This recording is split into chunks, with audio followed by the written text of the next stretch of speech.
adu perspektif masih bersama saya Budi Adiputro dan Ari Putra dan juga ada provokator lainnya di sini ada redaktur politik dari Detikcom Ahmad Thorik yang juga sudah pakai kostum lebaran ini tidaknya. Tapi begitu kita masuk ke sini nih, ini ada sesuatu yang menarik Pak dari ruang tamu kantor Kemenko Polhukam ini. Apa? Kita disambut oleh foto-foto para pendahulu-pendahulu Bapak nih Pak ya.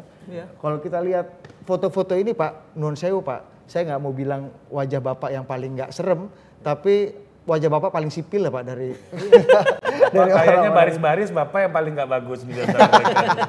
Iya. Itu jenderal semua tuh loh. Nah makanya. Jenderal bintang 4 semua, bintang 3 paling enggak Pak Suryadi. Iya Pak, ini menarik Pak. Saya bintang 9.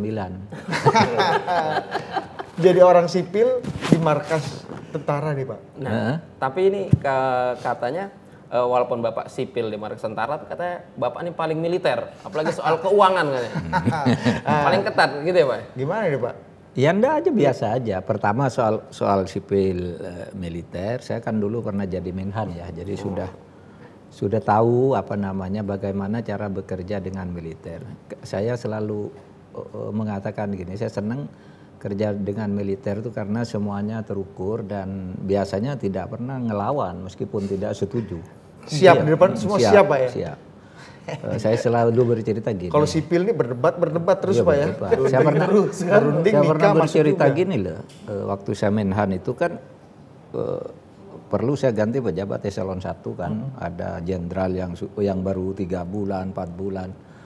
Saya harus ganti semua karena saya baru dan saya perlu apa namanya yang chemistry-nya cocok lah. Saya panggil satu-satu, enggak ada yang bantah gitu.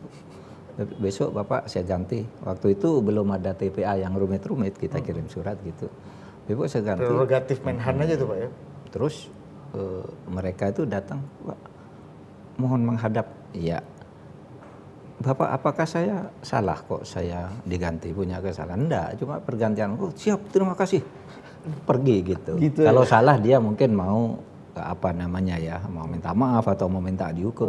Gitu. Bukan tapi pada saat yang sama ketika saya jadi Menhan itu Pak Luhut jadi Menteri Menperindak, Perindustrian dan Perdagangan. Dia ganti orang juga 4 pejabat eselon 1 dari sipil semua kan. Begitu diganti digugat ke PT UN. Jadi kerjanya terlambat. Kalau militer enak terukur gitu.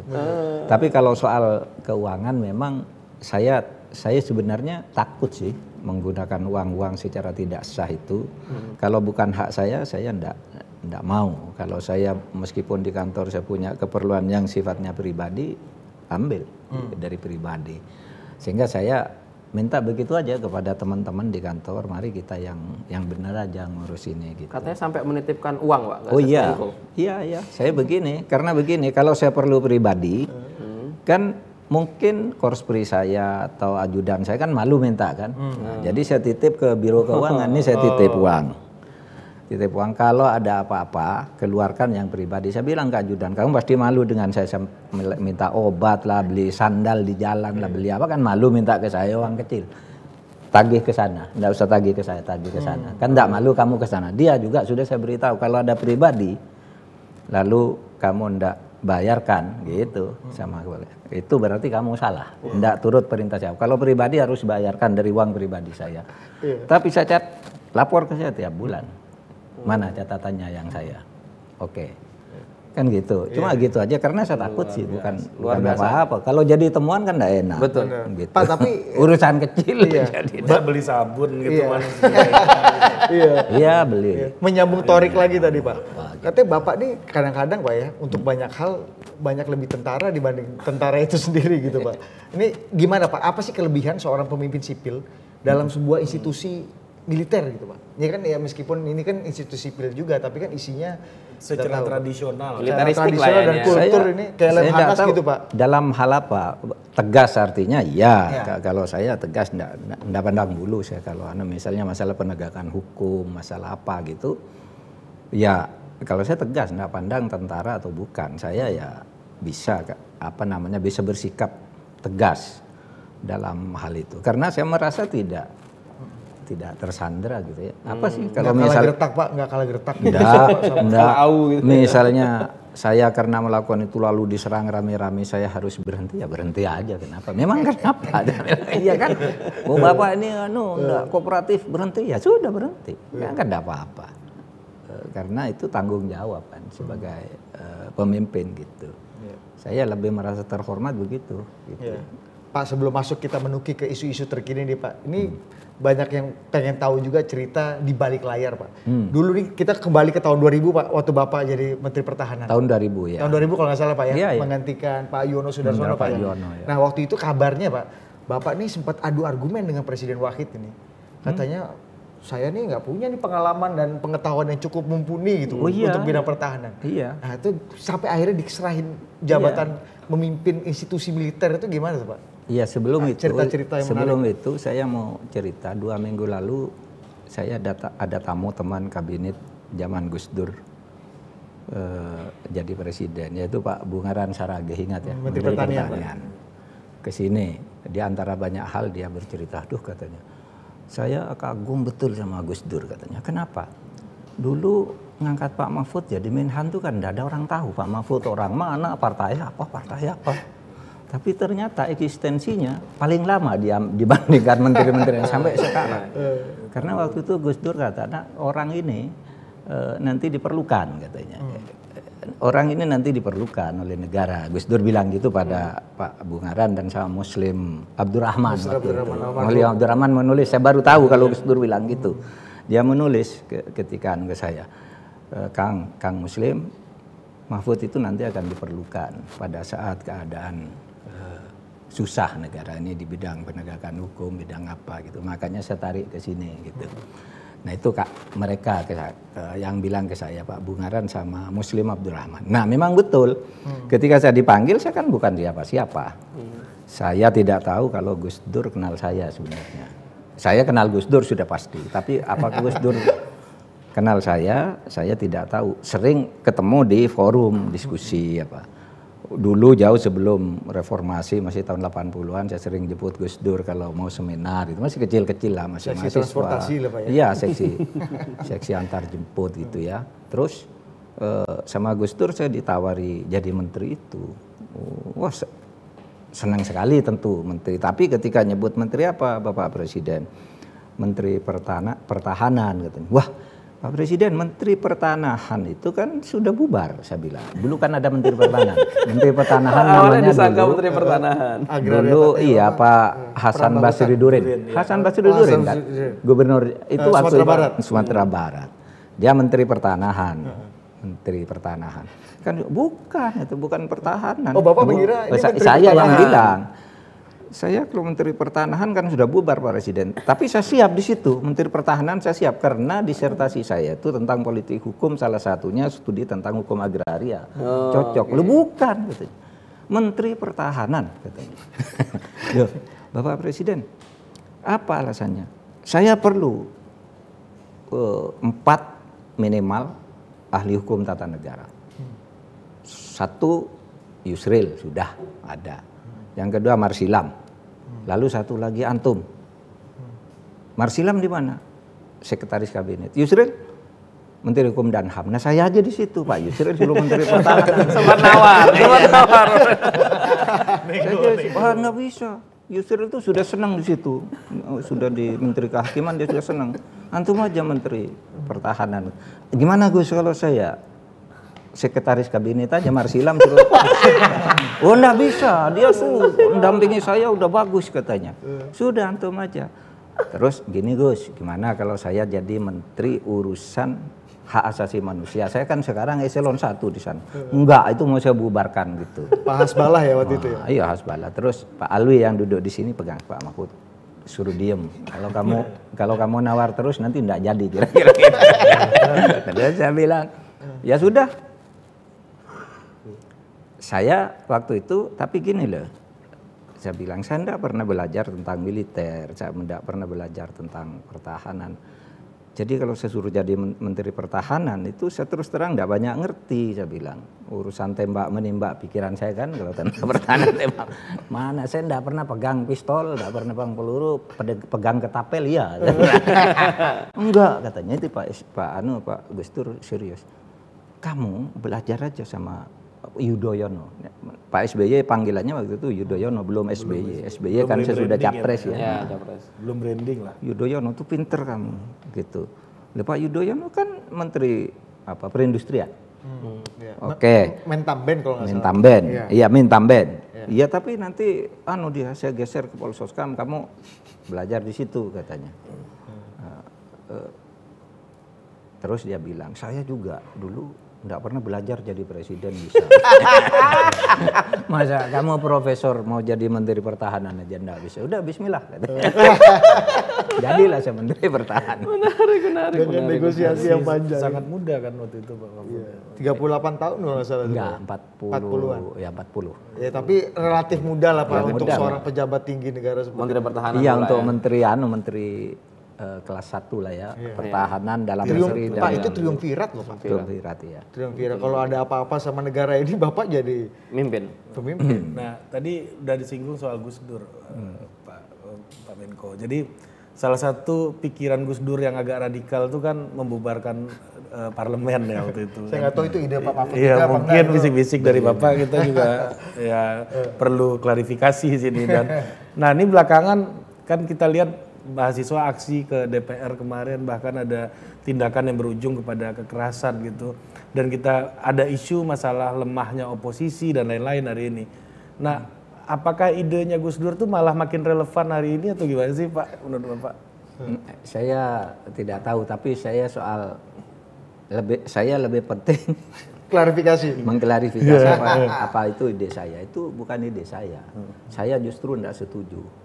Itu saya bilang pada Gus Dur, Pak Presiden, Bapak mengeluarkan dekret itu bertentangan dengan konstitusi.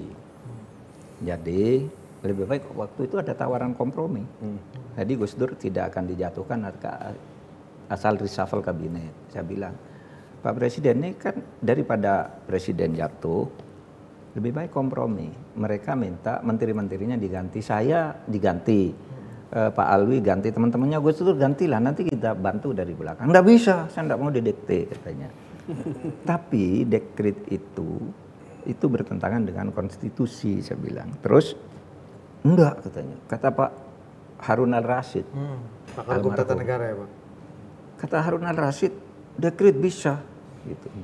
Itu tahun 59 Presiden Bung Karno mengeluarkan dekret bisa. Masa saya enggak bisa sama-sama presiden? Iya saya bilang, tapi Bung Karno waktu itu didukung oleh tentara. Nasution. Didukung tentara. Jadi begitu tentara dukung, Bung Karno menang. Tapi Gus Dur sekarang enggak didukung tentara, saya bilang. Loh kok Pak Mahfud tahu? Loh saya kan Menhan, saya rapat tiap hari.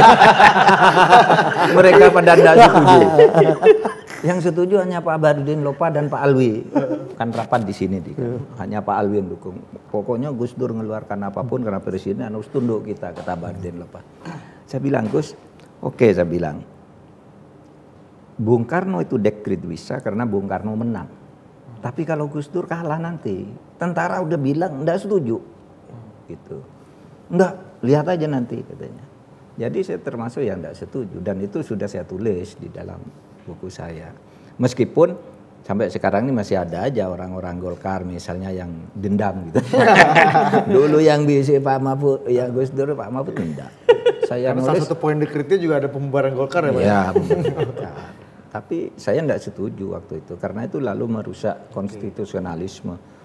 Seakan-akan negara ini darurat sehingga harus dekret gitu. Udah kompromi bisa. Waktu itu mau kompromi. Jadi meskipun Pak Mahfud ada di dalam pemerintahan, kalau ada gerakan-gerakan atau pemikiran-pemikiran yang ditengarai akan melanggar konstitusi, Pak Mahfud pasti akan mengingatkan Pak. Oh saya ingatkan. Nah, kalau sekarang-sekarang ini gimana Pak?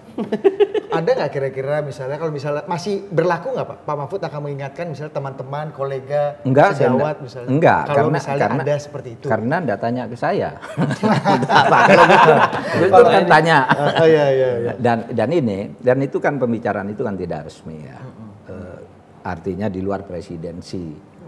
taruhlah menteri apa, ketua partai apa itu kan tidak pernah. Kalau Gus Dur kan resmi sebagai presiden mengumumkan mau mengeluarkan dekret kan sudah diumumkan. Kalau ini sebubarkan gitu. Aduh banyak lagi LSM yang datang-datang ke sana yang membuat naskahnya apa dan sebagainya. Tapi kalau yang sekarang saya katakan ini sebenarnya tidak ada apa-apa. Presiden juga tidak pernah memberi isyarat itu. Sekurang-kurangnya kepada saya sebagai Menko Polhukam, sekurang-kurangnya di sidang kabinet, dan langkah presiden jelas bahwa tolong jadwalkan ini, jangan terlalu lama ya masa kampanyenya, jangan terlalu mahal biayanya, itu jelas perintahnya. Sehingga saya tidak perlu memberi nasihat atau apa, saya mengatakan presiden sudah nyatakan begini, gitu aja kan sudah cukup pernyataan saya. Gitu. Ini biar clear ini isu perpanjangan jabatan presiden. Ntar kan penontonnya bingung nih ngomongnya. Iya, kita ini agak menyisir. Pantas Tapi, ya isu perpanjangan. Pak Mahfud, kalau tadi dikatakan tidak ada gestur sama sekali dari presiden, tidak ada konsultasi juga, yang penting karena tidak pernah dibicarakan secara resmi.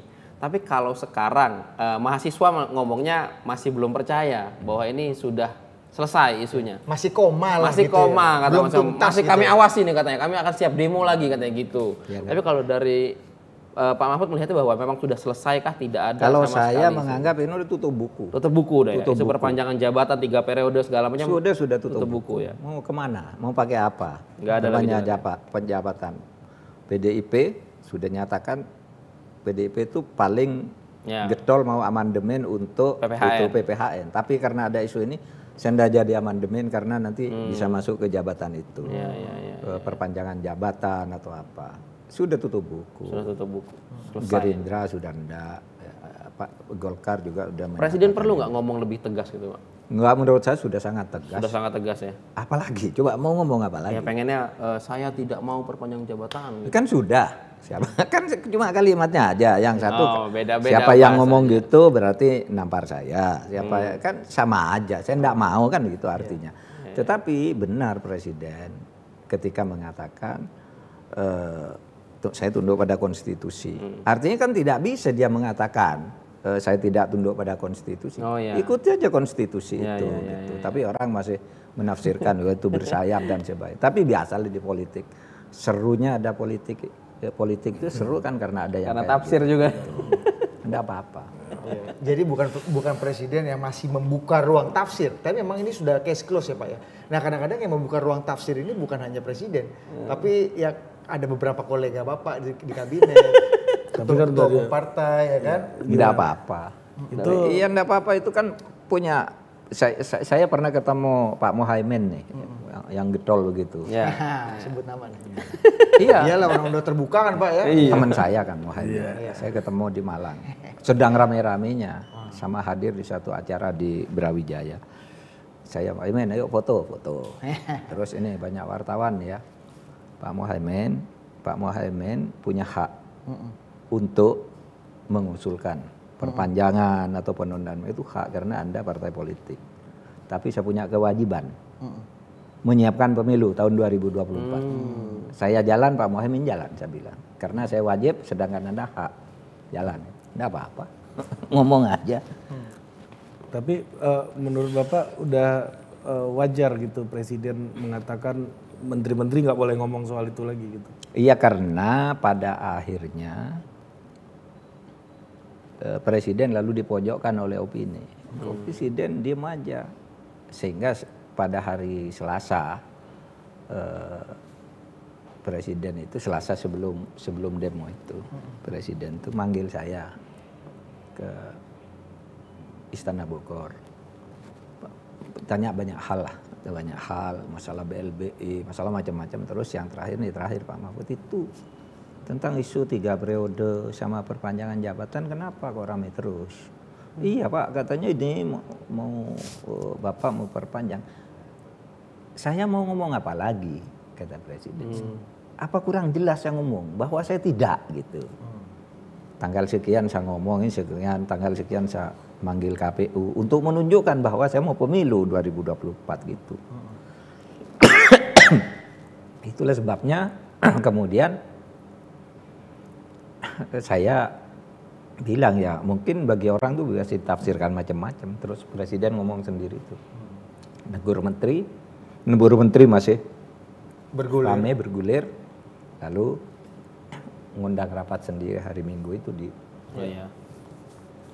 dinyatakan sendiri, lalu diupload utuh pidatonya itu bahwa itu presiden tidak punya maksud untuk itu dan pemilu sudah ditetapkan tahun 2024, tidak ada pengunduran kan begitu.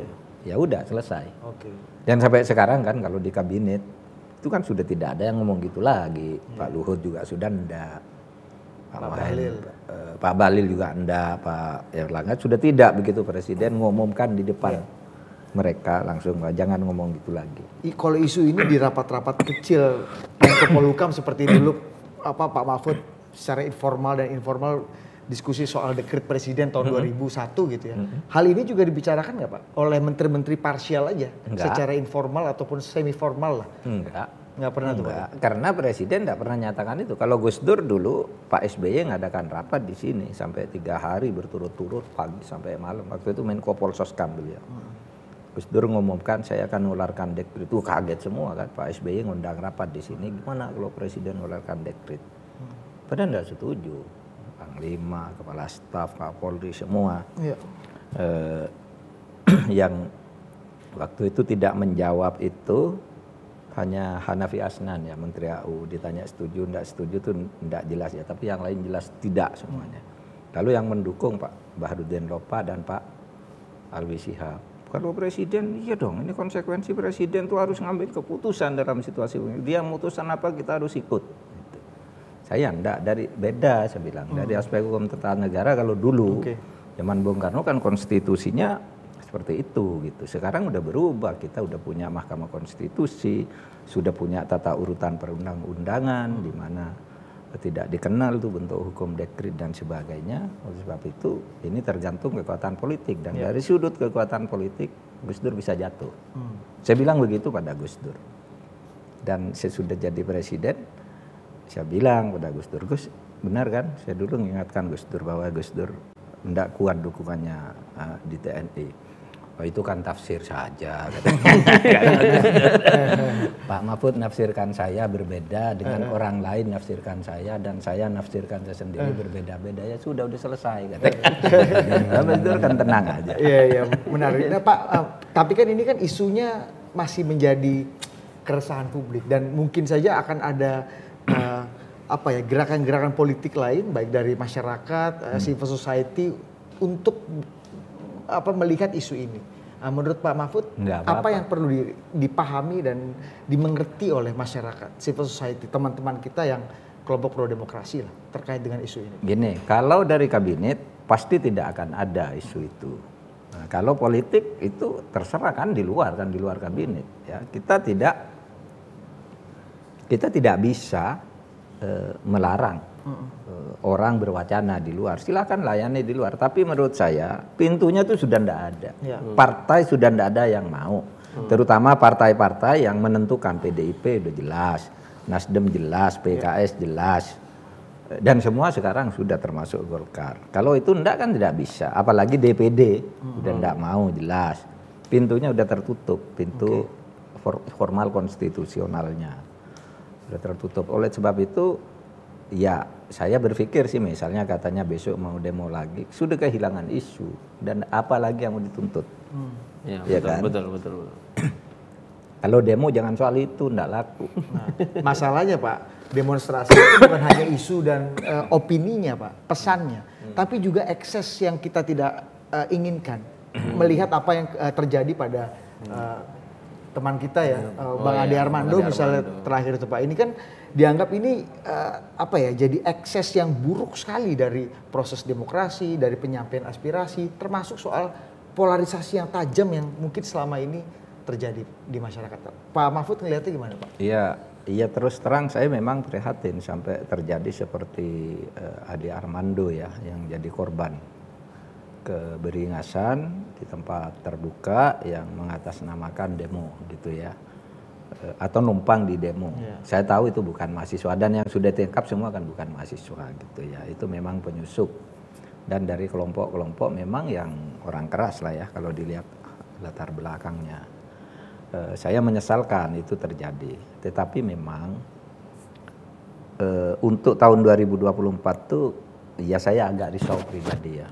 Itu siapa ya yang bisa menyelesaikan kasus ini, kan masalah ideologis nih. Polarisasi yang tajam nih, masalah ideologis ini perlu orang kuat. Yang bisa menyatukan, bisa diterima oleh dua-duanya, punya wawasan untuk dua-duanya yang bisa menyatukan. Kayaknya Mahfud MD itu. Oh jangan. Oh, enggak. Itu kan menurut saya Pak. Saya Belum tentu benar, belum tentu salah Pak. Saya kadang-kala mau bicara gitu takut karena dikira oleh Pak Mahfud. Dari kriteria itu agak masuk barang ini Kayaknya saya kenal. Dua ini Kayaknya Pak Mahfud enggak. Saya bukan, saya juga enggak mampu. Saya hanya risau aja. Oke. Ini kan pemilihan ini siapa nih? Masalah ideologis lah ini. Oh jadi Ade Armando ini ekses dari problem ideologis. Iya, bukan problem kriminal apa namanya ya baku hantam di jalanan iya, aja. Itu gitu. akan tenaga lapangannya, tapi atasnya itu akarnya kan soal ideologis ya. Polarisasi yang begitu tajam, mempunyai cara bagaimana meletakkan agama dengan negara itu, kan itu masalahnya. Itu satu yang harus kita pikirkan, bangsa ini pemimpin tahun 2024 itu sudah pasti pemilu, Pak Jokowi tidak lagi, itu maka pemimpin yang harus muncul itu pemimpin yang bisa menyatukan, menjaga keseimbangan dan merekatkan negara-negara ini bisa maju, tidak kayak sekarang saling mengerikan kalau saya lihat. Yang kedua, lapis keduanya itu masalah korupsi. Itu juga perlu orang kuat ya. Ini korupsinya kan udah tidak terkendali. Dan mau nyalahkan di mana? Wong di setiap sektor pengadilannya begitu, parlemennya begitu, di birokrasi pemerintahnya begitu, pengusahanya begitu. Semua bekerja dengan cara-cara itu. Nah ini juga memang kemudian saya berpikir kayaknya memang perlu satu terobosan. Kalau teori klasik sih kalau negara sudah begitu, kalau di Amerika Latin itu biasanya muncul kudeta. Iya toh? Kalau di Amerika Latin kan selalu begitu. Ini negara mau hancur sambil cedet. Gak usah gitu Pak, tetangga kita atas ini juga kayak gitu Pak. Iya kan? Myanmar, Thailand gitu. Nah kalau memang itu ada teorinya Plato itu dulu 2500 tahun lalu kan mengatakan kalau demokrasi itu sudah menjadi anarki memang harus muncul apa yang disebut strong leader, pemimpin yang kuat. Pokoknya babat aja semua dulu daripada negara yang hancur. Nah dulu sebenarnya pada saat Pak Harto berkuasa sudah begitu ini kan terfikir gitu, jatuhkan aja ini ambil. Gitu. Tapi kan kita memilih jalan damai namanya reformasi, ya kan? Tetap di dalam kerangka tapi perbaiki satu-satu. Nah kita sudah berusaha memperbaiki 20 tahun. Situasinya ya belum begitu menggembirakan. Kalau dari sudut ini tadi ya, keutuhan atau integrasi ideologi dan pemberantasan korupsi. Ini masih berat. Di bidang-bidang lain saya kira majulah kita ini. Kalau saya kira dosa kalau kita tidak bersyukur kalau kita mengatakan di segala bidang mundur gitu ya. Banyak hal yang kalau diurai satu persatu maju. Tapi dua hal ini membahayakan masa depan bangsa dan negara. Pak, tapi kalau soal polarisasi tadi, salah satu mediumnya kan ini internet, media sosial. Ya. Nah, ini sebenarnya UU ITE kan diputuskan tidak akan direvisi. Nah, kalau dari pemerintah apakah akan ada hal-hal yang dilakukan untuk mencegah agar internet tidak jadi medium? Perang udara ini ternyata perang sudah udara sampai perang darat nih, perang darat yang Iya Bang demo Andi kemarin itu kan juga. salah satu ekses dari perang udara yang tidak selesai. Iya. Pak. Ini ada yang terbaru Pak. Bang Denny Siregar mau tinju sama Novel Baswedan. Iya. Awalnya dari Twitter ya. Iya, yang menang dapat 50 juta Pak. Iya. Ya bahaya Pak. ini dan perang udara ini air traffic controller namanya kan selama ini undang-undang ITE. Betul. Nah, gimana kita Pak melihat kekacauan dan keramaian di udara ini dengan air traffic control yang kita punya undang-undang ITE? Memang pertama itu akan direvisi, direvisi agar justru semula kita kan berpikir gini, sekarang ini sudah terjadi digital dictatorship itu ya, semua menentukan, mengarahkan kita tuh itu, sehingga kita usul mau diperbaiki. Nah, sesudah mau diperbaiki ternyata sesudah dianalisis tidak bisa nih. Undang-undangnya harus ada. Gitu. Kalau enggak hancur nih negara kita ini. Oleh sebab itu akhirnya diadakan revisi terbatas. Nah, sekarang sudah ada di DPR gitu. Sehingga nanti undang-undang ini orang silakanlah berpendapat ini negara demokrasi, tuntutan kemajuan ke depan demokratisasi secara politik. Tetapi secara hukum jangan main-main gitu. Akan ada ukuran-ukuran yang lebih ketat. Kalau demokratisasinya, aspirasi itu disampaikan secara santun, salah, tetapi ya salah-salah yang sifatnya manusiawi menjadi fitnah, menjadi pencemaran nama baik, ya udahlah enggak usah pakai undang-undang ITE, pakai KUHP aja gitu. Tetapi kita tetap semuanya nih, baik korban maupun pelaku undang-undang ITE itu semuanya mengatakan undang-undang ITE masih perlu. Meskipun banyak sekali kelompok pro demokrasi menganggap ini penjara ini. Iya, ketika nggak sesuai dia kan Pak, maksudnya keterbatasan berekspresi. Kita ini detik sama kita ini kita yang cari makan dari mulut ini agak ngeri Pak. Iya, semua namanya demokrasi, ada macam-macam, ada yang setuju, ada yang tidak gitu. Oke, menarik Pak. Ini termasuk kembali lagi Pak ke soal polarisasi yang tajam, perang udara yang nggak berkesudahan. Betul. Ada juga Pak, teman Bapak juga nih, kawan lama, Bang Rizal Ramli. Dia bilang gini Pak, bahwa sebenarnya Bang Ade ini tidak hanya ekses dari polarisasi yang tajam antara dua kubu, tapi juga sebenarnya ekses dari ini apa namanya? Sebutkan. Saya mau sebut tapi agak ini. Gejala Islamofobia katanya, yang sinyalnya dan gesturnya dikirimkan oleh sebagian orang yang kemudian mendapatkan tekanan fisik. Termasuk ya Bang Ade ini rezim simbol lah, dan kawan-kawan gitu ya. Coba Pak, gimana Pak? Ini teman Bapak nih. Ketika Anda bicara ini sekarang ini, baru tadi pagi saya itu membaca tulisan Profesor Moner Mulkan. Ade Armando itu bukan Islamofobi, dia orang yang soleh.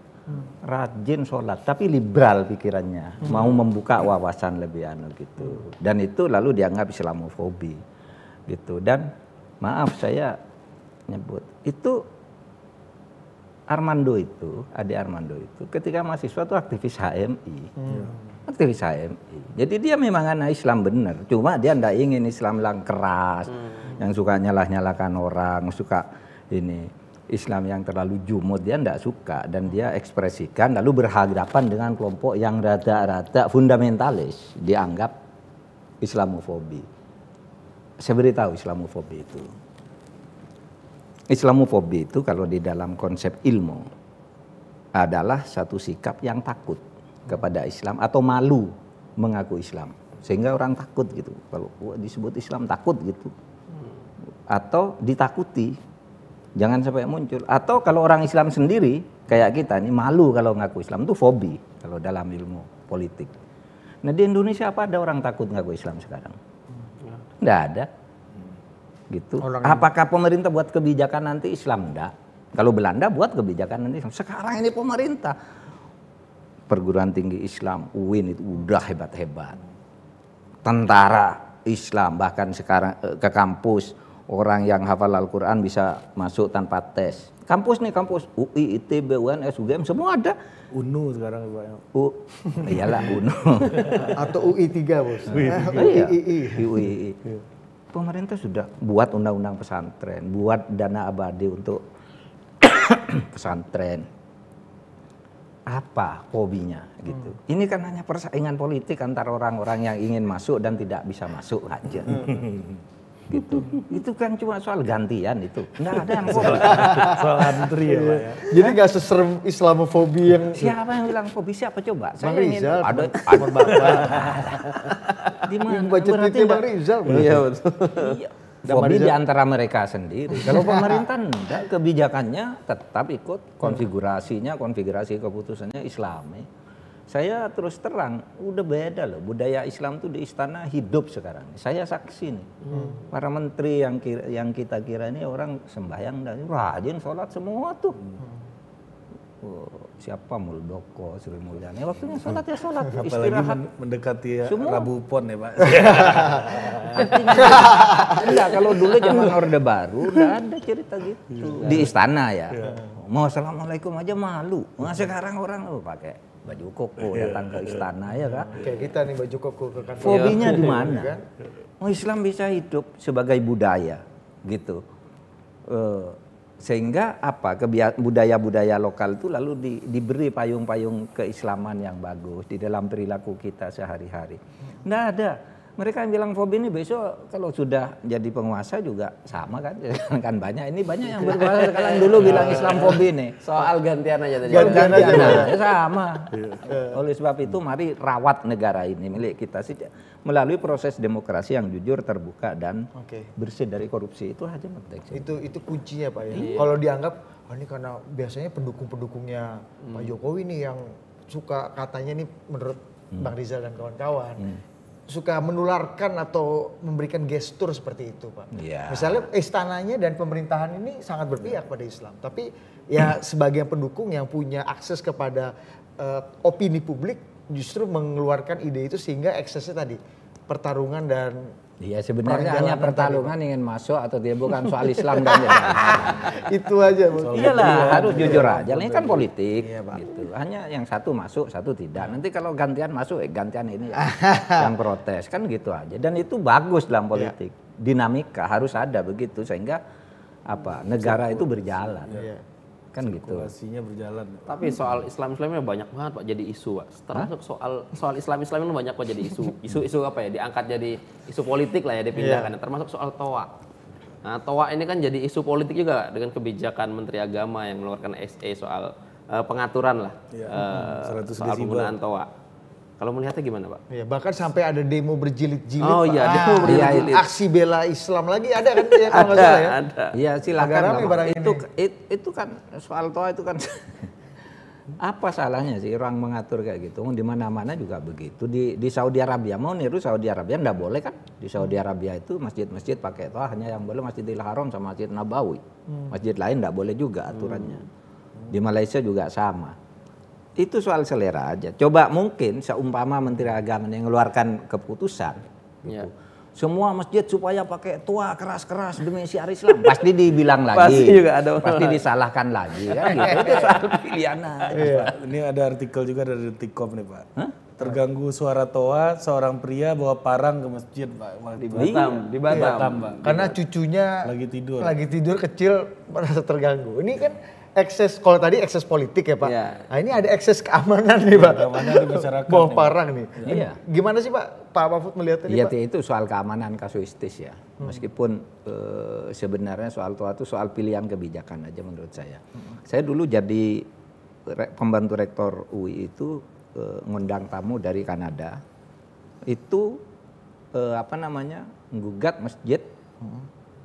Ngundang LBH karena apa? Setiap subuh merasa terganggu dia. Dia tidurnya udah tengah malam kan sambil minum-minum. Tidur menjelang subuh. Ngaji itu jam 3 sampai jam 4 dan sebagainya. Gitu rame akhirnya. Masuk gugat ke pengadilan ke kampus saya karena saya ngundang tidak menjamin kenyamanan dia gitu. Gugat ke pengadilan. Tapi ada yang senang juga kan tergantung pengalaman masing-masing orang. Saya cuma sudah lupa pernah baca tulisan gitu. Dulu Rendra itu masuk Islam justru karena mendengar terganggu oleh adzan. Jadi begini, dia kan di Solo. Jadi setiap menjelang subuh itu kok Masjid Klewer tuh ngaji terus nanda enak gitu. Terus dia nulis sambil. Suatu saat dia ke Australia, dapat beasiswa untuk nulis. Nggak bisa nulis, apa ya yang nggak ada? Oh saya nggak dengar adzan katanya. Nggak keluar inspirasinya. Baru sesudah pulang dia masuk Islam ternyata adzan itu yang semula dia mengganggu ternyata mengambil hati dia. Jadi beda-beda, ada orang yang merasa terganggu, ada orang yang bisa mendapat hidayah dari itu dan dalam situasi seperti itu negara kan perlu mengatur. Yang dianggap lebih maslahat itu yang mana? Kan ini begitu. kan kalau berita tadi waktu sahur Pak, kan artinya belum azan kan? Iya kan? Iya kan? Sahur itu kan sebelum azan kan kita kan? Azan. Dan ini dianggap menjadi banyak sekali fenomena dan keresahan yang mungkin tidak bisa diungkapkan gitu Pak secara terbuka. Iya ada yang begitu, tapi ada juga yang sangat senang yang malah. Kayak Rendra tadi Pak ya. Iya kayak Rendra sama siapa tuh yang dulu 4 atau 5 tahun lalu itu ya, yang ibu-ibu ngamuk-ngamuk ke masjid malah rakyat yang marah. Ini justru kami ingin dengar yang kayak gini, ini penting kan gitu. Ya tergantung kan, maka negara harus turun tangan mengatur bagaimana jalan tengah yang bagus dari situ. Iya betul juga. Ini kan penting sekali Pak ya, karena untuk ekses politik lagi soal ini. Ini kan tidak hanya tadi persoalan kerukunan, persoalan kedamaian antar masyarakat gitu, rumah ibadah dengan masyarakat sekitar. Tapi ekses politik Pak, ini dijadikan, kita agak mulai ini paham juga nih Pak, di momentum tunggang-tunggangan politik ini masuk juga barang ini Pak di sini Pak. Ini dijadikan momentum politik juga untuk mengkonsolidasi kekuatan lama yang mungkin sudah lama terbengkalai dan punya tujuan politik tertentu. Istilah aktivis itu menghidupkan sel-sel mati lah. Nah, ada momentum baru Pak, dan itu agak serius Pak, agak rame kan, dan mereka ini memakai isu ini terus untuk ya target sasaran antaranya tentu saja Gus Yakut gitu, Menteri Agama. Pak Mahfud lihatnya gimana? Iya, nggak bisa dihindari lah itu, nggak bisa dihindari. Ini masalah gantian juga apa gimana? Ini masalah yang satu masuk, satu enggak. Gitu. Kan di antara kita juga inilah ribut ya. Ini kan cuma antara kita, cuma yang satu bisa masuk, satu tidak. Coba kalau yang sudah keluar ini masuk, gantian ini nanti yang itu sudah sejak dulu begitu. Tapi kalau masalah itu ya memang sekarang ini isu apapun dijadikan bahan untuk menghantam pemerintah. Misalnya ketika Pak siapa itu yang meninggal, yang Habib yang ditusuk di Lampung. Siapa? Yang ini ya pemain bola ini. Iya. Jaber. Pemain bola. Ali Jaber. Begitu Ali Jaber ditusuk, kan ramai di medsos. Ini rekayasa pemerintah karena pemerintah. Ali Jabernya sendiri enggak merasa begitu. Ini pasti diselamatkan ini katanya. Yang nusuk. Lalu saya bilang, tangkap tuh yang nusuk. Jangan dibilang gila, pokoknya bawa ke pengadilan biar hakim. Orang gila ini kembali hukum ya Pak? Iya kan? Jangan dibilang gila biar enggak dituduh pemerintah. Akhirnya Pak, si Ali Jaber. Enggak boleh orang nengok. Tapi saya bilang, saya mau nengok. Ali Jaber bilang, kalau Pak Mahfud yang nengok, saya terima. Saya satu-satunya orang nengok ketika dia tidak boleh ditengok. Dan diajak makan bersama. Gitu. Dia bilang pada saya guruku dan sebagainya. Jadi tidak ada. Kecelek orang yang menganggap Ali Jaber itu musuhan pemerintah. Wong ini Ali Jaber ke rumah saya tiap saat sebelum ditusuk itu. Membangun ini, membangun itu gitu. Artinya orang selalu mencari kesempatan untuk menyalahkan. Kalau terjadi sesuatu, pemerintah lagi disalahkan. Orang nusuk orang, kriminalisasi. Gimana orang ditusuk kok kriminalisasi? Itu korban kriminal. Ya, ada kiai ditusuk gitu bukan kriminalisasi. Kalau kriminalisasi itu orang tidak berbuat kriminal ditangkap dibilang kamu lakukan kriminal. Ini orang ditusuk lalu menuduh pemerintah lagi gimana kan? Emang kriminal. Istilahnya aja udah salah. Tapi enggak apa-apa. Kita tahu kebodohan dan kepintaran politik masyarakat kita jadi tahu gitu. Siapa yang hanya emosi, siapa yang hanya selalu mencari salah, enggak apa-apa. Kalau saya sih menikmati aja yang kayak gitu. Pak, saya ini ingin bertanya ini keresahan pribadi saya, Pak. Kemarin ada kejadian di Madura, Pak. Misiu dimusnahkan oleh petasan itu, Pak. Rusak rumah di sekitar situ, 30-an rumah. Ya, jadi polisi mau show off, Pak, memusnahkan barang sitaan, bukti, mesiu, Pak. Kena korban, Pak, 35 rumah hancur. Ya, itu ada sekolah yang rusak. Ya, itu ini kan kejadian berulang, Pak. Dulu narkoba, Pak. Ganja dimusnahkan satu kecamatan mabuk. Ini kan berulang nih Pak. Ya nanti saya beritahu polisinya agar cari tempat yang jauh kalau begitu. Itu ada aturannya atau apa ya kita? Pasti ada sih, pasti ada. Tapi saya belum mendalami yang ini. Kan baru kemarin ya. Iya, baru kemarin Pak. Itu kemana melapor harusnya tuh Pak? Ya polisi sendiri kan. Pasti kan ada di situ kan loh. ada protap, ada juga ya iya pasti ada yang meneliti kalau pegawai negeri itu ada dewan disiplinnya dan sebagainya kan pasti itu pasti diteliti lah. Pak, ini bicara gantian nih Pak. Tadi Bapak bilang ini masalah gantian kekuasaan aja barang ini kan. Di kemarin ini yang juga menyita perhatian publik ini mengenai pemekaran Papua Pak. ya katanya ada 3 provinsi baru, banyak yang menganggap bahwa ini baik untuk Papua, untuk redistribusi kekayaan dan kesejahteraan. Tapi nggak sedikit juga orang yang bilang ini buat gantian berkuasa aja sebenarnya kan, bagi-bagi jatah. Ada yang bilang proyek keamanan. Proyek keamanan, Bang Usman Hamid misalnya mengatakan bahwa ini adalah pintu masuk buat penambahan militer karena lebih banyak polsek-polsek, polres-polres baru, kodam-kodam baru misalnya, polda-polda baru. Nah, Pak Mahfud bisa kasih perspektif ke masyarakat mengenai isu pemekaran ini, Pak. Sudah sejauh mana dan bagaimana? Apa pentingnya untuk Papua dan untuk Indonesia? Ya kebijakan apapun kan pasti ada yang menilai dari sudut negatif, ada positif. Tidak apa-apa, itu demokrasi gitu. Tetapi kalau untuk Papua itu memang Usman Hamid kesini kemarin. Bapak nih menemui pengkritik ini asli iya. juga ya Pak? Wah, saya tampung semua. Haris Azhar aja sering saya undang ke sini. Diskusi baik-baik Haris Azhar. Semua aktivis itu datang ke sini, ngapain? Kalau enggak dengar dari saya kan kurang bagus. Tapi Anda jangan berhenti ngeritik. Sesudah ketemu saya kritik aja saya bilang. Tapi saya dengar kemarin ke sini di hari libur saya terima. Membawa ketua Majelis Rakyat Papua. Mereka protes tentang di Papua banyak demo yang menolak DOB. Saya dengarkan aja. Sudah itu saya jelaskan. Tapi juga jauh lebih banyak demo yang mendukung DOB, saya bilang. Itu di Papua Tengah itu Bupati sudah menjawab panitia deklarasi. Di selatan juga itu sama. Jadi ada yang setuju, ada yang tidak. Itu biasa gitu. Dan itu yang diajak ke sini kemarin Pak Timotius Morep itu, saya enggak pernah diajak bicara, saya bilang, Pak, kalau enggak salah Bapak sudah bicara dengan saya ya beberapa kali. Kan Bapak ke sini udah diskusi bicara, ke sini dia. Sekarang pakai masker seakan-akan saya enggak kenal, buka Pak maskernya. saya sudah buka Pak maskernya Pak, biar enggak apa-apa, sudah kata Pak Luhut sudah boleh enggak pakai masker. Kalau Pak Luhut sudah bisa, sudah rujukan. Saya bilang. Buka. Lah Bapak kan sudah ke sini, sudah diskusi. Gimana Bapak bilang enggak pernah saya ajak bicara. Udah diskusi di sini. Bapak dulu enggak keberatan. Asosiasi Bupati sudah ke sini, asosiasi DPRD sudah ke sini, tokoh adat sudah ke sini. Saya sudah ke Papua. Ya ada yang setuju, ada yang tidak, itu biasa. Kalau nunggu 100% orang setuju terhadap satu hal, kita tidak pernah berbuat apa-apa. Satu.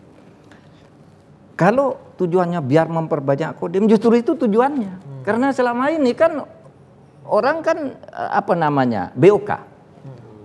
Ya, BKU. BOK lagi. Orang kan diperbantukan aja. Nah sekarang yang tetap dok, agar kerjanya enggak main-main. Selama ini sana ada 2 kabupaten, Polresnya 1. Polisinya sedikit, enggak terjangkau. Sekarang mari tata berdasar pendekatan sipil. Salah satu caranya buat provinsi gitu. Dan itu sudah didiskusikan lama. Sosialisasinya ke sana juga udah banyak gitu. Bahwa masih ada yang tidak setuju, sama aja. Sesudah ada pemilihan presiden tetap aja ada yang tidak setuju. Sudah ada pemilihan gubernur tetap aja ada yang tidak setuju. Namanya politik.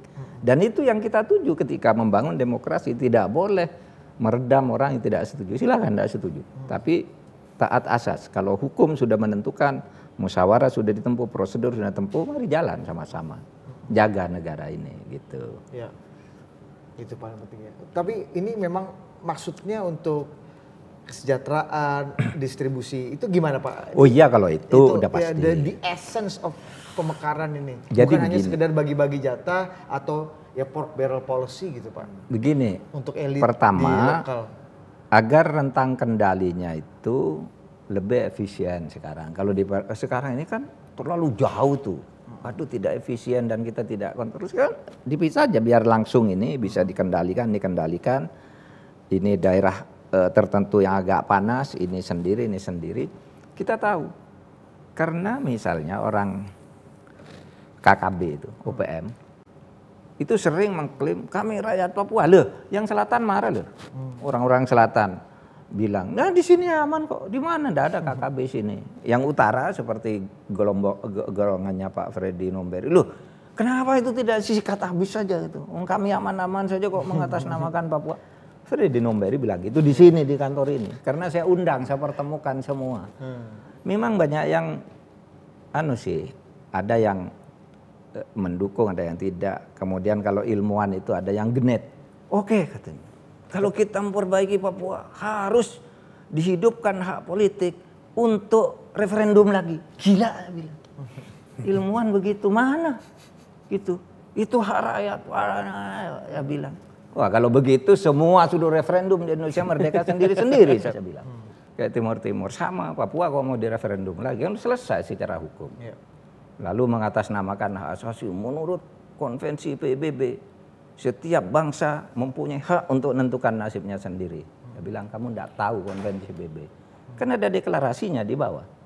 Satu daerah yang sudah menjadi bagian secara sah dari negara lain tidak boleh memisahkan diri dari negara induknya tanpa prosedur konstitusi, dan kalau itu dilakukan militer bisa diturunkan gitu. Itu kan konvensi PBB.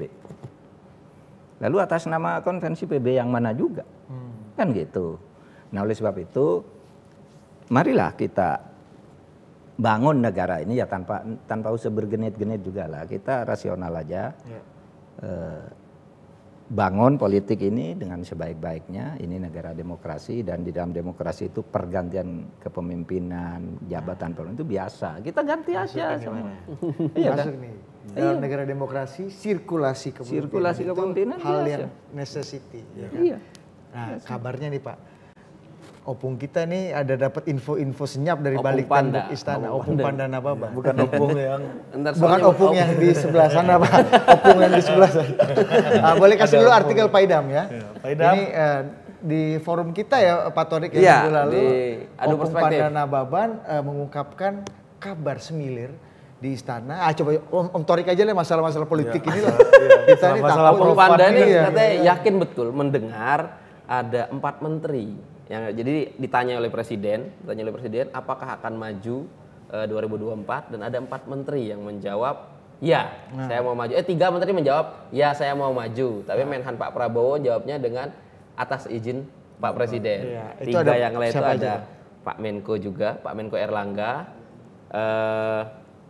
Pak Menteri BUMN Erick Thohir, lalu Pak Menparekraf tetangga sini Pak Sandiaga Uno. Nah, dan satu lagi Pak Prabowo. ini tetangga Bapak nih. Iya, Pak Prabowo tetangga kiri, Pak Sandi Tetangga semua tengah sudah menyatakan, sudah mendengar juga atau sudah ditanya malah Pak. Iya, atau sudah diajak diskusi di sini sama Pak. Atau Bapak udah menyatakan juga gitu. Yang kelima. Ya, saya termasuk yang tidak ditanya karena mungkin saya tidak punya potongan.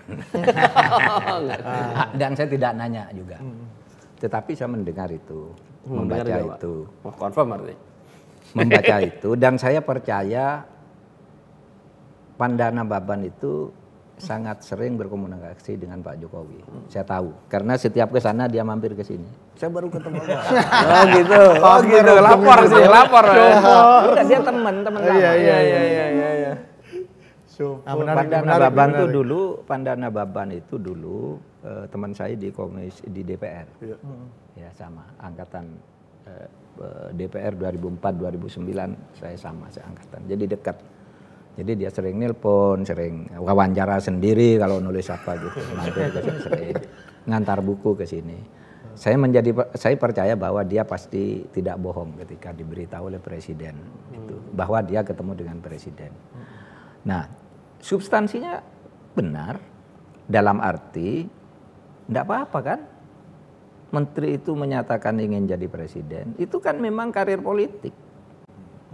Kan tidak ada larangan di undang-undang.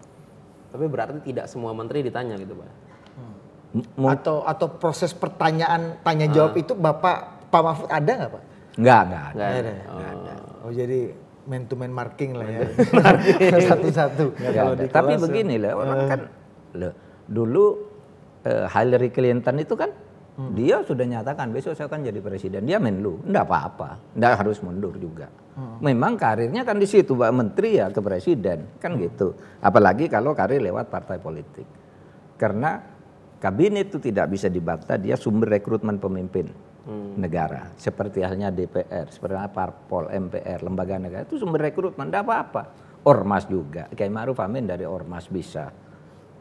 malah bagus loh kalau ada orang saya mau maju gitu daripada orang enggak mau lah gitu kan nanti enggak punya pemimpin kita. Kalau ada yang begitu, lebih baik ngaku terbuka Iya, gitu Pak dibanding nggak mau tapi operasi gitu ya. iya, nggak apa-apa terus. Nggak ngomongin seseorang kan Anda kan? Enggak apa-apa menurut saya, silahkan aja. Tapi kalau ada kritik yang bilang seharusnya yang sudah bilang mau maju tuh mundur dari. Oh enggak bisa kalau gitu kita kekurangan pemimpin dong. Kan Nggak akan mengganggu kinerja pemerintah. enggak, dari mana mengganggunya? Kalau mengganggu ya ditegur gitu. Tapi mengganggunya di mana kira-kira kan enggak ada kan? Siapa tahu kerjanya sambil kampanye gitu. Ya enggak apa-apa membangun citra. Artinya dia bekerja agar citranya bagus. Kan begitu. Kerja Dengan politis. bekerja bagus Pak, gitu Pak. ini masalahnya ada bukan ya, yang di masyarakat khawatirkan tuh konflik of interest Pak, menggunakan power untuk menjadi anak tangga. Nah itu gimana Pak? Gimana sih kita harus memandang instrumen kekuasaan untuk menuju kekuasaan ini Pak? Ini agak-agak tricky nih Pak. Enggak apa-apa asal tidak menyalahgunakan kekuasaan. Dia gunakan kekuasaan untuk naik tangga kekuasaan dengan cara membangun citra yang baik, bekerja sebaik-baiknya agar citranya baik, agar diketahui bahwa dia mampu. Tapi jangan menyalahgunakan kekuasaan dengan menghambur-hamburkan uang negara isinya hanya untuk kampanye. Kan ada dulu menteri yang begitu-gitu. Ya harus dibedakan. Ada juga yang begitu. Jadi menggunakan jabatannya untuk apa? Misalnya anak buahnya suruh beli spanduk di sana pakai uang kantor dan sebagainya untuk nyambut dia. Itu kan terekam semua ya di BPK. Iya. Itu ada tuh kolega-kolega lama ya Pak. Saya enggak nuduh siapa, saya baca laporan BPK aja. Wah ini dulu beri spanduk ini enggak ada relevansinya. Kalau bahasanya Opung Panda ini tipu-tipu kampung. Tipu-tipu kampung. Tapi Pak Mahfud ini kalau kita setback lagi nih 2010 waktu ketua MK. Pak Mahfud ini di 2 kali pemilu terakhir 2014 dan 2019 itu kan Beredar terus. bukan hanya beredar, barang ini masuk jadi nominasi yang barang jadi. barang jadi barang Mahfud. Saya ingat banget tuh dalam FGD opinion leader jelang pemilu 2014 Pak Mahfud nomor 1. Iya. Di bawahnya ada Bu Ani kalau nggak salah, Bu Sri Mulyani. Pak nomor 2, Pak JK nomor 3, Pak Dahlan Iskan Pak nomor Dahlan 4 Iskan. Bu Ani. Iya betul. Pak Mahfud nomor 1. Artinya ini barang Pak Mahfud ini selalu beredar di nama-nama tinggi lah. 2024 gimana Pak? Enggak. Dulu saya kalau ada yang begitu saya kapitalisasi agar karena waktu itu masih muda. Dulu kapitalisasi. Bagus lalu cari channel-channel gitu. Jari-jari celah. Sekarang enggak lah capek. Ini bukan presiden yang nanya loh Pak. Banyak generasi yang siap sekarang. Sudah maju, saya sudah 22 tahun. Enggak, 22 tahun nih beredar di Jakarta. Rumah saya kan di Jogja. Saya 22 tahun tuh di Jakarta terus dalam jabatan-jabatan publik. Saya kira tidak banyak, tidak sampai 10 saya kira orang yang sepanjang saya ya berkarir di sini. Dan itu sudah cukup lah, 22 tahun waktu yang lama. Saya sampai enggak tahu anak saya sekolahnya sekolah sendiri, sampai lulus sendiri gitu. Saya cuma tinggal bayarnya aja, sekolahnya saya enggak carikan. Karena sibuk ngurusin publik. Karena sibuk di sini. Jadi Pak Mahfud nggak ada keinginan untuk masuk dalam peredaran? Atau misalnya apa karena memang secara survei masih belum masuk 3 besar gitu? Karena kan circumstances-nya, momentumnya berbeda. Enggak, survei itu biasanya muncul kalau dia menyatakan mau, tidak mau kok mau disurvei. Siapa itu? Partainya juga enggak ada. Dulu enggak punya partai tapi punya jaringan-jaringan yang bisa saya pakai di perguruan tinggi, di LSM, di dan sekarang jaringan itu sel tidur itu nggak coba dibangunkan oleh Mahfud MD? Enggak lah. Apa karena negaranya harus lebih maju. Pak, ada yang bilang Pak Mahfud kayaknya nggak mau woro-woro 2024, kayaknya agak trauma nih barang ini nih di 2019. Iya Pak, salah satunya iya. Saya harus trauma politik apa Pak? Yang enggak, ternyata begitu. Karena kalau kita bekerja habis-habisan, seakan-akan sudah ya, tiba-tiba dibelokkan jatuh. Wah ini berarti Tuhan enggak mau. Oleh sebab itu orang mati-matian juga kalau Tuhan enggak merestui, enggak bisa. Tetapi ketika saya diam, gitu, kalau Tuhan mau, jadi saya jadi menteri, saya bilang, saya enggak kenal rasanya Gus Dur kepada saya. Tapi jadi, karena Tuhan mau. Iya kan? Iya.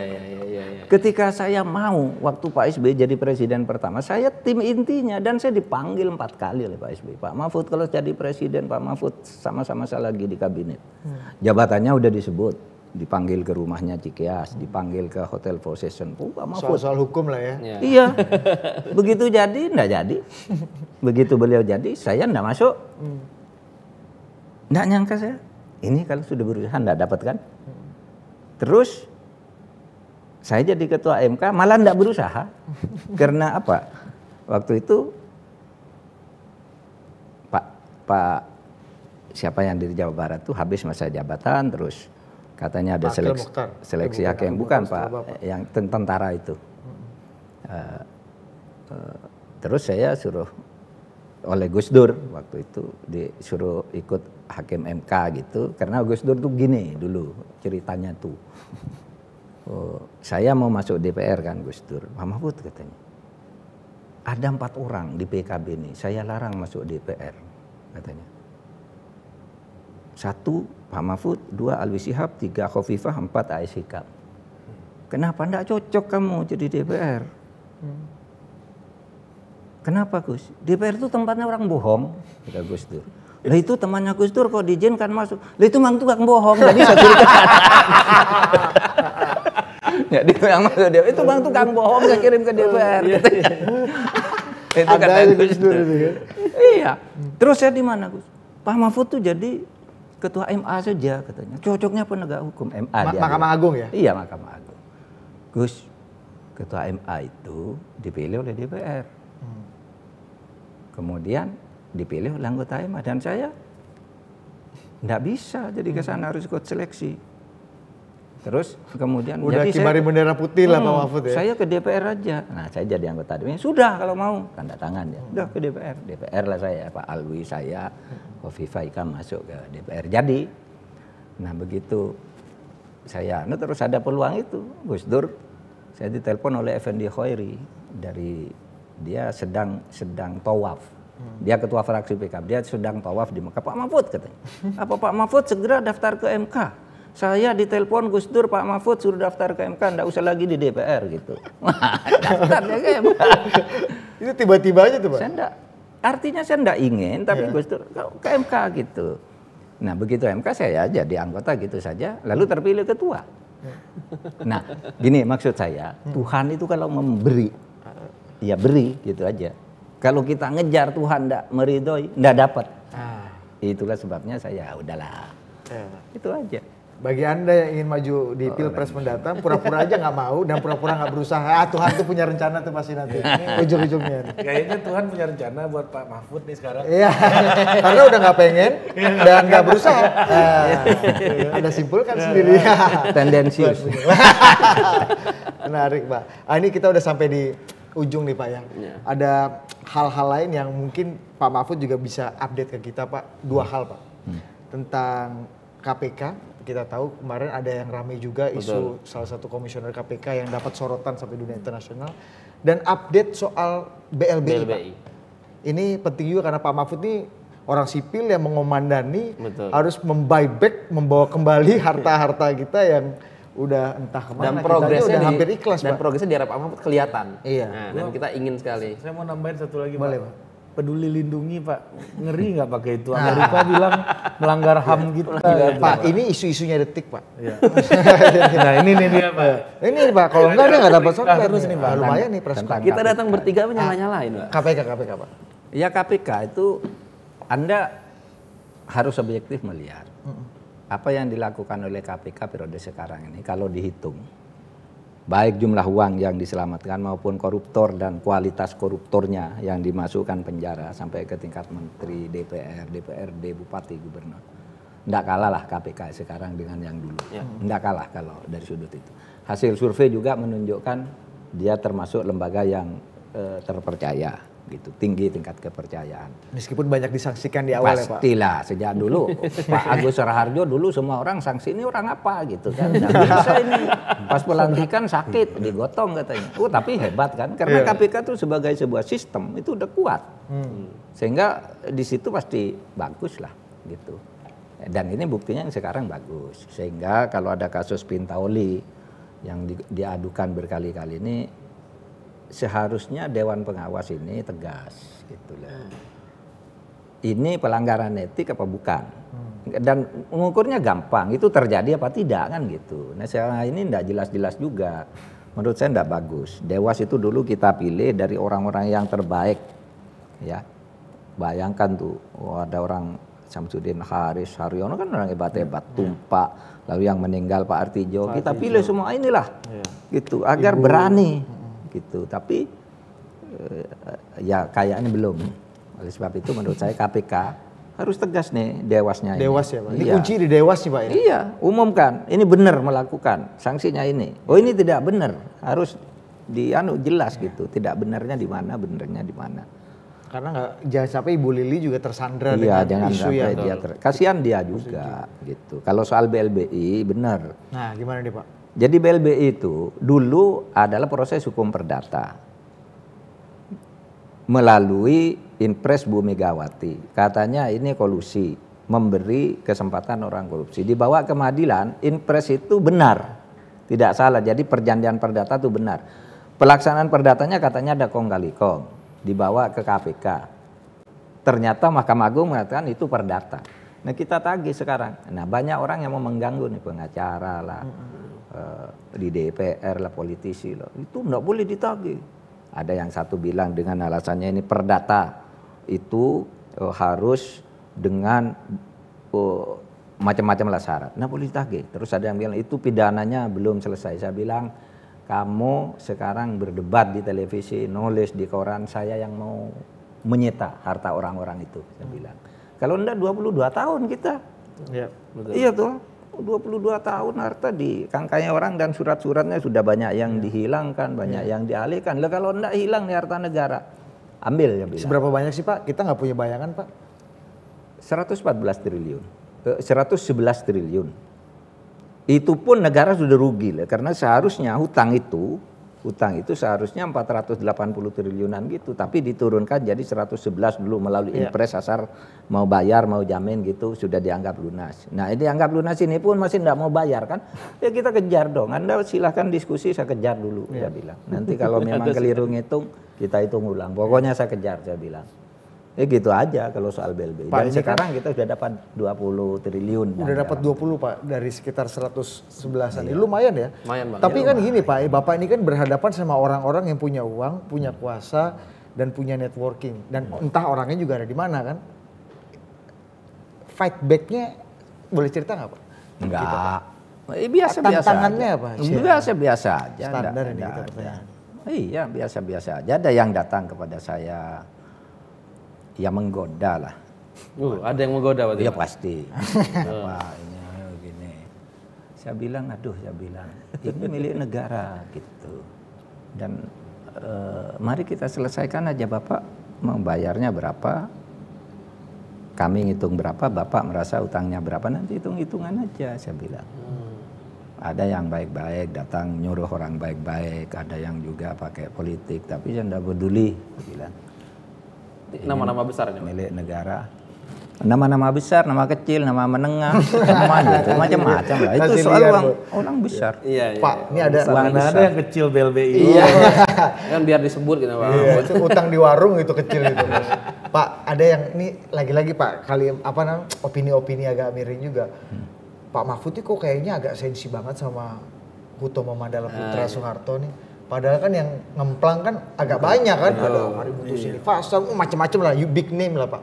Tapi kenapa kok kayaknya yang disorot, yang di preskonan, yang di preskon, yang dikejar tuh kayaknya Pas Tommy. Nah coba Pak, diklarifikasi dulu Pak. Medianya aja yang memberitakan. Seperti kamu. Salah lagi nih Pak. Torik nih Pak. Lu sih nyalain Kalau Tony lalu kamu jadikan berita besar gitu. Padahal Srinivasan udah kita ini sih yang paling banyak nih hartanya Srinivasan yang kita ambil. Dia pokoknya saya mau menunda pembayaran utang. Saya mau ngakui punya utang yang kalau dihitung tuh kira-kira 80 triliun ya. Pokoknya diberi kesempatan saya nyicil mulai bulan depan. Nggak, saya bilang. Kamu ngaku, nggak ngaku, saya sita dulu hartanya. Kalau punya uang bayar, ini kembali. Saya bilang gitu aja. Jadi yang besar juga sama. Siapa yang tidak besar sama si ini juga kita Samsul Nur Salim kita tak panggil, Agus Anwar kita, semua lah, semua. Jadi Tidak. nggak cuma Tommy ya Pak yang di. Enggak, yang Tommy itu utang kecil loh itu, utang kecil dan itu. Cuma karena big name aja kali Iya, Pak kan ya. namanya yang besar. Namanya yang Itu besar. utangnya berapa sih Tommy? Torik. Udah banyak. Iya. Jadi nggak sensi dan nggak memang ngincer Pak, karena memang Dan wah, Tommy katanya mau gugat pengadilan, sampai sekarang enggak gugat. Kita sudah justru berdasar putusan pengadilan, kok mau digugat ke pengadilan gimana? pernah diajak ketemu Pak sama Pak Tommy atau Enggak. perwakilan? Enggak. Oh kalau orangnya sih yang datang banyak, mungkin mengatasnamakan dia, disuruh benar atau tidak enggak tahu, tapi saya bilang kalau mau ngitung ke kantor sana tukang ngitung, saya bilang. Saya kan enggak ngerti hitung-hitungannya. Di sana tuh di kantor di Departemen Keuangan, saya kasih memo, saya bilang hitung ke sana. Kok mau ngitung dengan saya kan? Gitu aja. Iya benar-benar. Peduli lindungi ini gimana? Peduli lindungi ya Pak. Ya gini loh, peduli lindungi itu kan gini, di Amerika itu ada undang-undang di mana di undang-undang itu disebutkan Amerika itu akan meneliti dan mengkaji dan menampung laporan penegakan HAM di negara-negara yang punya hubungan kerja sama ekonomi, politik dan keamanan dengan Amerika. Nah disitulah masuk laporan dari berbagai negara. Nah itu semua negara dilaporkan di situ, bukan hanya Indonesia. Yang tidak dilaporkan cuma Amerika sendiri karena dia yang buat. Itu kan. Ya sudah, tetapi itu Amerika. Ada instrumen lain, ada instrumen lain. Instrumen lain itu namanya Special Procedure Mandate Holders gitu. Dia yang menghimpun laporan-laporan, ini di bawah PBB nih, instrumen ini di bawah PBB. Nah di situ terlihat periode 2018 sampai 2020 itu Indonesia dilaporkan sebanyak 19 kali pelanggaran HAM. Amerika dilaporkan 78 kali pada periode yang sama. Sama kalau laporan. India 61 kali, Turki 30 berapa kali, sama gitu. Itu orang lapor aja memberitahu dan tidak ada konsekuensi hukumnya. Anda juga boleh lapor sekarang. Nambah satu lagi kan, Tambah 79. Dan itu hanya diumumkan aja, mau ditanggapi boleh, tidak ditanggapi boleh. Yang ada konsekuensi hukumnya itu kalau Dewan HAM PBB. Kalau ini kan ini kelompok anu aja. Indi lah ya Pak ya. Waktu ada laporan Indonesia ditanya oleh SBMH dengan 18 pertanyaan di Papua tuh orang membentuk panitia penyambutan PBB, tim investasi PBB kata Indonesia mau diperiksa. Kata siapa? Saya bilang enggak ada. PBB enggak boleh ke sini tanpa izin saya bilang. Tanpa izin negara maksud saya. Iya kan? No boleh. Kalau mau investigasi ke sini seenaknya. Ntar dulu kasusnya apa, prosedur penetapannya bagaimana itu kita Oke. atur. Jadi don't worry lah. Dan Don't soal worry, peduli lindungi. yang harus worry ini itu, pengemplang BLBI ya, ini, Bos. soal peduli lindungi itu justru kita untuk melindungi hak asasi manusia di sini yang sifatnya kolektif. Lalu dilaporkan ini melanggar HAM katanya karena kalau si Ari sama Budi datang ke mall ketahuan dari sini terinfeksi diusir itu melanggar HAM gitu. Mereka nggak ke mall gitu. Dia ada di mana ketahuan itu melanggar HAM, hak pribadi. Loh, itu justru untuk melindungi kita kan. Iya. Untuk melindungi dan nyatanya Indonesia jauh lebih baik dari Amerika kan. Betul. Jauh lebih baik. Penanganan COVID ya, Pak? Penanganan COVID-nya. Di ASEAN nomor 1. Iya. Di dunia dalam aspek tertentu nomor 4 kita ya. Ada RRC Jepang, Indonesia apalagi di 1. Amerika di bawah tuh bersama Iran, bersama Brasil, berarti itu Amerika. Lalu kok nyalah-nyalakan kita. Ya udahlah sering lihat aja gitu. Dan itu tidak apa-apa juga, namanya informasi kan. Oke. Tapi maksud saya masyarakat jangan panik lah, itu hal-hal yang biasa aja. Jadi jangan uninstall juga tuh peduli lindungi. Nggak bisa masuk mall nanti loh. Iya benar. Nggak bisa masuk sini juga. Nggak bisa masuk sini. Iya. Pak, ini kita sudah sampai ujung adu perspektif nih Pak. Terima kasih. Ini nggak ada yang diadu, tapi banyak perspektif hari ini. Iya. Bapak ini banyak direbutin sama masjid-masjid Bos untuk jadi khotib sholat gitu ya, sholat Jumat macamnya karena perspektifnya jernih. Nah, Pak boleh nggak Pak kasih pesan-pesan ke pemirsa Detikcom dan Total Politik? Apa sih Pak pesan damainya Mahfud MD bicara mengenai kerukunan, kedamaian, dan toleransi gitu Pak? Iya banyak orang memahami Idul Fitri itu orang kembali suci secara pribadi. sebenarnya Idul Fitri kembali ke asal kejadian. Karena saya pejabat sekarang, Idul Fitrinya negara seperti apa? Idul Fitrinya negara bukan Idul Fitrinya Ari atau Budi atau Torik. Idul Fitrinya Indonesia itu seperti apa? Kembali ke asal kejadian Indonesia, bahwa negara ini dibangun melalui kebersamaan. Oleh sebab itu nilai kebersamaan harus kembali. Kita mumpung Idul Fitri, mari kembali bersama-sama.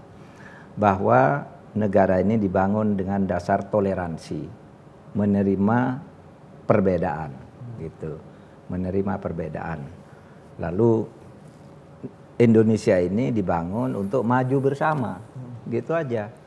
Oleh sebab itu sejak dulu perbedaan agama, suku, ras dan sebagainya itu supaya tidak menjadi penghalang kita untuk maju bersama, tetapi menjadi penguat untuk saling bersinergi di dalam perbedaan itu. Itu saja saya kira.